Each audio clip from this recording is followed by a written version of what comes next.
Hi everyone and welcome to this week's newsletter. I hope you all enjoyed last week's video tip on how to perfect that low punch shot underneath the wind. Ironically, when I filmed last week's tip, we practiced on a 25-mile-an-hour wind on the sim. And yet on Thursday when the ladies played in their comp, guess what? Yeah, you've guessed it, it was a 25-mile-an-hour wind. So hopefully for those of you that watched it in time, you know, that did help you be able to kind of overcome the conditions. If not, I would definitely watch last week's because I'm pretty certain we're going to get some high winds between now and the start of the season in March. This week's newsletter, however, is all about winter mats. Okay, so with a bit of luck, you've all received your email from the club that's actually said that from Wednesday, the 5th of December, so this Wednesday, winter mats are back in operation through the green. So, here we go. There they are, the kiddies. Okay, so I know a few people have come into the shop the last week or so saying about mats and. Hopefully, I think now's about the right time. I played top dog on Sunday, and to be honest, I thought the golf course actually was in very good condition, really, when you consider it's December. But, we can take some quite sizable divots.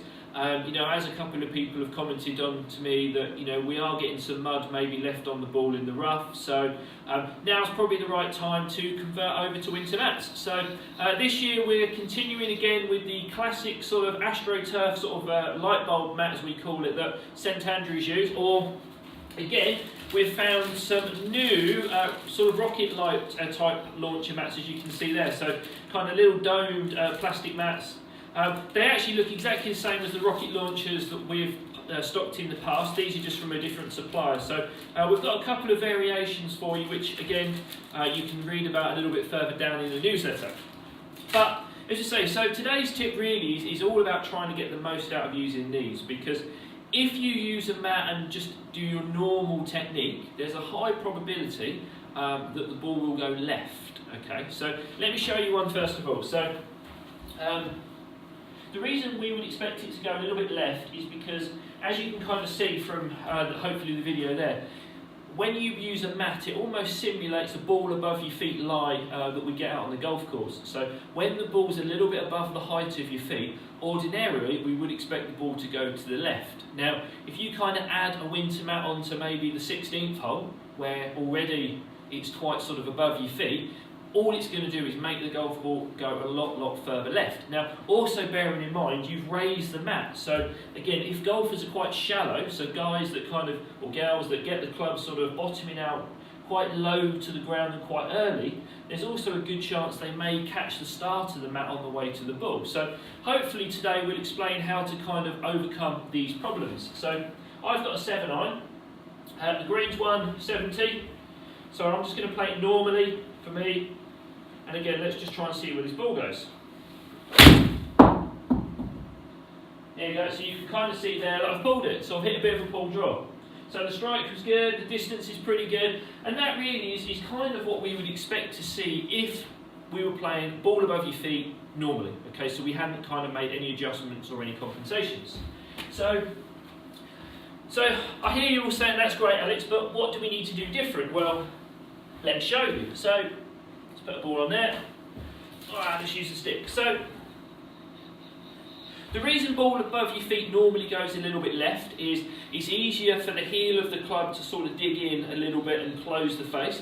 Also, generally, as the ball becomes above our feet, the actual posture becomes a bit more upright, the swing becomes a little bit flatter, and we tend to find that, again, maybe the follow-through is a little bit more restricted in terms of the body, so the hands take over. So this is basically what we all need to look out for. So first thing I would do is move the ball back a little bit in my stance. So for a standard 7-iron, I would probably play it sort of 25-75 away from my left foot. So something like that, as we've talked about. So I might be going almost a third to 2/3, maybe even 50-50 in the middle of my stance. Again, this is going to differ, I guess, to each individual.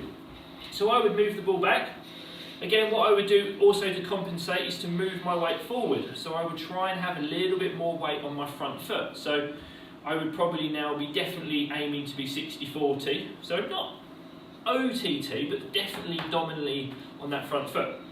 Okay, why? Well, again, the more weight we get on the front foot, in theory, the steeper we come down to hit the golf ball. So it lessens the chances of you hitting the mat before the ball.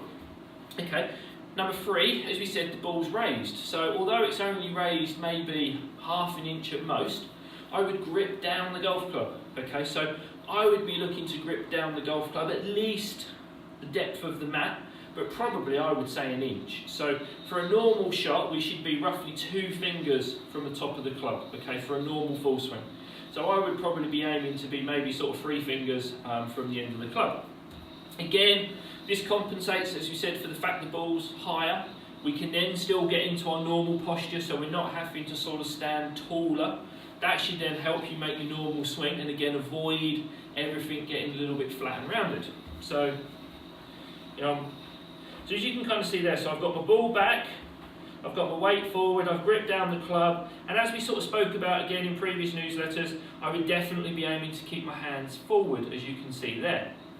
Now, really, the rest of it actually is quite normal. We're trying to make the normalest backswing we can. We're definitely trying to put a lot of emphasis on making a good follow through. Now, if you're a drawer, we probably would expect the ball to draw a little bit more, as we've talked about off mats, so you might want to aim a little bit further right to compensate. Weirdly, if you're a bit of a slicer, you probably find actually winter mats could help straighten you out. So again, you just need to sort of play around with this just to make sure that you don't need to change where you aim. But let me show you one quickly and let's see if it's made a difference. So let's get this on the right place. Okie dokie. So as you said, I've got the ball more, about 1/3 inside my left foot now. I'm going to grip down it. Ooh. Weight a little bit forward, hands a little bit forward, and again, trying to swing as normal as possible. And you can see there actually, I've hit it ever so slightly to the right that time. But again, ever so slightly. So, it was a good strike, I was happy with that. It was a tiny push, okay, but hey, that could have happened on any lie. So, just remember the simple things when you use a mat. If we use a mat, I would definitely move the ball back a little bit, move your weight forward, try and give yourself that feeling of hitting down a little bit on it.